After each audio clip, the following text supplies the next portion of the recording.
At Good Habits, we know that fruits and vegetables can transform health, but we also know that being told what we should do makes us want to rebel. Habits form when we get a hit of pleasure.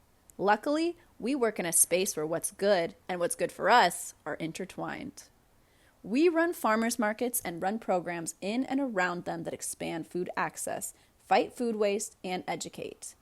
We run community compost hubs, host market field trips, and partner with community gleaners who collect unsold, but still delicious, food from farmers markets and bring it to families in need. We love food recovery. It brings edible food that would have been wasted to Angelinos suffering from food insecurity.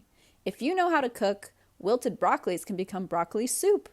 Bruised peaches can become pie or jam. But not everyone has the skills or energy to work with imperfect produce. This is where our program comes in. Cooking Together teaches families how to make the most of food donations through hands-on cooking classes. Our classes focus on kids who are just beginning to develop eating habits. We don't tell them they should eat their veggies. We give them a kid-safe knife, a volunteer to help them at the stovetops, and we let them cook. Research shows that when kids encounter whole, uncut vegetables, the vegetables are demystified and kids are more likely to eat their veggies. And for the parents, recovered food might sound about as appetizing as vegetables do to kids. A donation of smashed bread is disappointing, until a class full of friends are turning it into a savory vegetable pudding.